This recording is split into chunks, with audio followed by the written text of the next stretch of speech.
बात होगी प्रधानमंत्री नरेंद्र मोदी की, जो गुजरात के दौरे पर आज रहेंगे और साथ ही साथ देखिए बड़ी सौगात।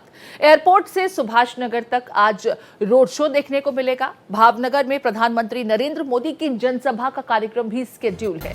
शिपिंग मंत्रालय के कार्यक्रम में शिरकत करने के लिए प्रधानमंत्री नरेंद्र मोदी गुजरात दौरे पर हैं। गुजरात दौरे पर प्रधानमंत्री नरेंद्र मोदी का भावनगर में रोड शो, जनसभा को भी संबोधित करने का कार्यक्रम। एयरपोर्ट से सुभाष नगर तक पीएम मोदी का रोड शो। समुद्र से समृद्धि कार्यक्रम का उद्घाटन प्रधानमंत्री नरेंद्र मोदी करेंगे। तो देखिए, गुजरात दौरे पर आज प्रधानमंत्री नरेंद्र मोदी यहां भावनगर में रोड शो और जनसभा को संबोधित करते नजर आएंगे। एयरपोर्ट से सुभाष नगर तक पीएम मोदी का रोड शो भी होने जा रहा है। समुद्र से समृद्धि कार्यक्रम का उद्घाटन यहां प्रधानमंत्री नरेंद्र मोदी द्वारा किया जाएगा। करोड़ों रुपए की विकास परियोजनाओं की सौगात देंगे। शिपिंग मंत्रालय के कार्यक्रम में यहां प्रधानमंत्री नरेंद्र मोदी शामिल होंगे। आपको बता दें, इसके साथ ही मुंबई में अंतर्राष्ट्रीय क्रूज टर्मिनल का उद्घाटन भी प्रधानमंत्री नरेंद्र मोदी करते नजर आएंगे।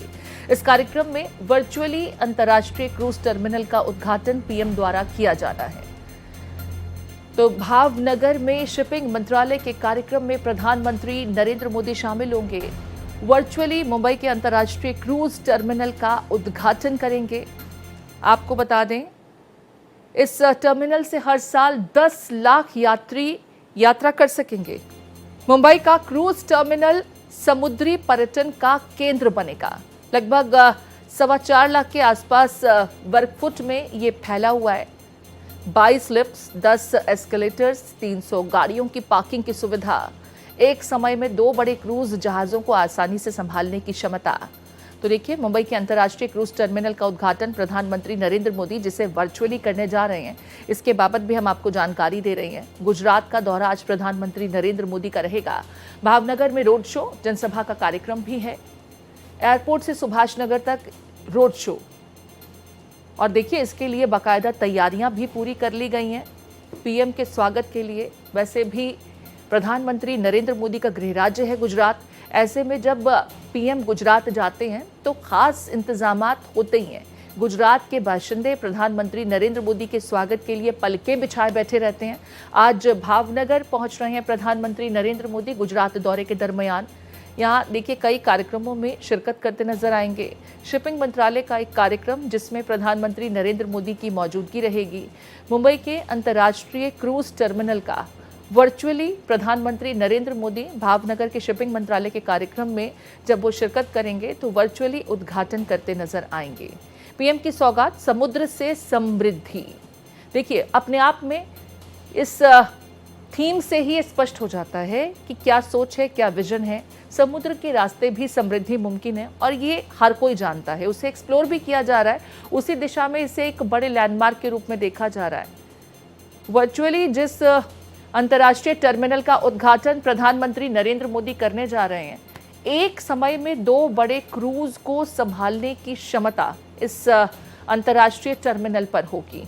और क्या कुछ खास है, समझने की कोशिश करते हैं। अभिषेक पांडे हमारे साथ जुड़ गए हैं। अभिषेक का रुख कर लेते हैं। अभिषेक, प्रधानमंत्री नरेंद्र मोदी आज यूं तो गुजरात के दौरे पर हैं, लेकिन वर्चुअली शिपिंग मंत्रालय के कार्यक्रम के दरमियान प्रधानमंत्री नरेंद्र मोदी मुंबई के अंतर्राष्ट्रीय क्रूज टर्मिनल का उद्घाटन भी करते नजर आएंगे। जरा इसके बारे में क्या कुछ खासियत है, हमारे दर्शकों को बताएं। देखिए, बिल्कुल अंतर्राष्ट्रीय क्रूज टर्मिनल वो देश का ऐसा हाईटेक क्रूज टर्मिनल होगा जहां विदेशी पर्यटन को खास करके आकर्षित करने के लिए एक बड़ा टर्मिनल बनाया गया है। मुंबई के इंदिरा पोर्ट पर, यानी मुंबई पोर्ट ट्रस्ट के अंदर इंदिरा पोर्ट पर ये क्रूज टर्मिनल बनाया गया है। 4.25 लाख स्क्वायर फीट का कंस्ट्रक्शन है। 5 बड़े जहाज एक साथ वहाँ पर खड़े हो सकते हैं। 10 लाख के आसपास का सालाना वहाँ पर पैसेंजर आ जा सकते हैं। एक दिन में करीब 10,000 से ज़्यादा पैसेंजर्स की कैपेसिटी है। 72 इस क्रूज टर्मिनल पर 72 इमिग्रेशन और चेक इन काउंटर्स हैं, ताकि जो विदेशी पर्यटन जो पर्यटक हैं उनके आने जाने के लिए वहाँ पर उनको चेक इन काउंटर्स के तौर पर देखा जाए। 550 करोड़ की लागत से बनाया गया है और ये पूरा क्रूज टर्मिनल कुछ इस तरीके से डिज़ाइन किया गया है जिससे समंदर का फील आए, यानी उसकी छत जो है वो समंदर की लहरों की तरह बनी है। उसके अंदर के डिज़ाइंस भी समुद्री पर्यटन को बढ़ावा देने के हिसाब से बनाया गया है। और ख़ास करके मुंबई इसलिए चुना गया क्योंकि मुंबई वो चारों तरफ से समंदर से घिरा हुआ है, एक बड़ा हब है इंटरनेशनल, चाहे इंटरनेशनल बिजनेस को लेकर के है, चाहे इंटरनेशनल पर्यटन को लेकर के है, वो एक बड़ा हब है। और इसलिए यहाँ पर इसको तैयार किया गया है। इसको सर्बानंद सोनोवाल ने अप्रैल 2025 में यहाँ पे क्रूज को हरी झंडी दिखाई थी। अब पूरे टर्मिनल का उद्घाटन प्रधानमंत्री करने जा रहे हैं। तो निश्चित तौर पर न केवल मुंबईकरों के लिए, न केवल मुंबई महाराष्ट्र के लिए, बल्कि देश के लिए भी एक सौगात है कि इस लेवल पर एक इंटरनेशनल जो पोर्ट है, जो टर्मिनल है, वो बन के तैयार हुआ है। और वहाँ से आवाजाही शुरू होगी जब 300 से ज़्यादा गाड़ियाँ एक साथ वहाँ पार्क हो सकती है। कई सारे अलग अलग इक्विपमेंट और सिस्टम वहाँ इंस्टॉल किए गए हैं जो हाईटेक तरीके के हैं, ताकि वहाँ पर जाने के बाद किसी को कोई दिक्कत ना हो। और चूंकि मुंबई पोर्ट ट्रस्ट का इलाका बहुत बड़ा है, उसमें क्रूज टर्मिनल का आना एक नए तरीके से मुंबई की पहचान होगी। ठीक है, यहाँ पर समुद्र से समृद्धि थीम दिया गया है इस उद्घाटन कार्यक्रम को। मैं एक चीज़ तो समझ पा रही हूँ कि टूरिज्म पर खास एम्फेसिस है, तभी क्रूज टर्मिनल का निर्माण कराया गया और इसमें काफ़ी गुंजाइशें हैं जिसे अब एक्सप्लोर भी किया जा रहा है। इंटरनेशनली क्रूज का ट्रेंड हमने देखा है, लेकिन भारत में ये काफ़ी कम अब तक प्रोत्साहित किया जाता था। लेकिन प्रधानमंत्री नरेंद्र मोदी का विजन, मैं इसे कहूँ अभिषेक, जो इस एस्पेक्ट पर भी न सिर्फ देख रहा है और उसे एक्सप्लोर करते हुए अब हकीकत में हम इसे कन्वर्ट कर रहे हैं, काफी इंटरनेशनल टूरिस्ट आकर्षित होंगे। देखिए, इंटरनेशनल टूरिस्ट आकर्षित होंगे, साथ ही अंतर्राष्ट्रीय जो पर्यटन है उसको समंदर के जरिए यातायात किया जाएगा तो उससे समृद्धि बढ़ेगी। दूसरी महत्वपूर्ण समंदर से समृद्धि जो कॉन्सेप्ट रखा गया उसके पीछे मेन वजह यह है कि बहुत सारे ऐसे जो अंतर्राष्ट्रीय मामलों के जानकार हैं वो ये मानते हैं कि समंदर पर जिसका राज होगा दुनिया पर उसी का राज होगा।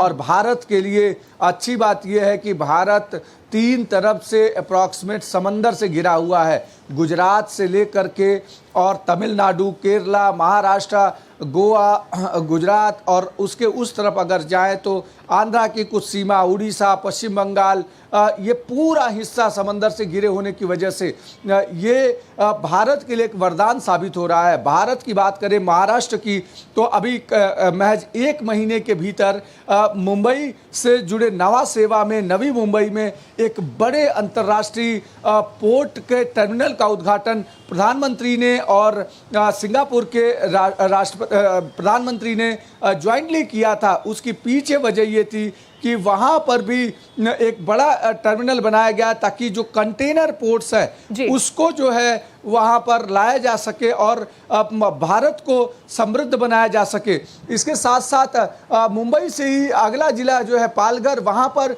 एक बड़ा वाढवण बंदर बनाया जा रहा है जो एशिया का सबसे बड़ा बंदरगाह होगा। और उसकी डेप्थ इतनी ज़्यादा है कि जैसे ही समंदर शुरू होता है 25 मीटर अंदर डेप्थ है, यानी कितना बड़ा से बड़ा जहाज हो उस जगह आ सकता है। अगर वो जैसे ही तैयार होगा, प्रधानमंत्री ने उसकी नींव रखी है, जैसे ही वो तैयार होगा पूरे विश्व के 10 बड़े पोर्ट में भारत का नाम आएगा और वाढवण बंदर उसका गवाह बनेगा।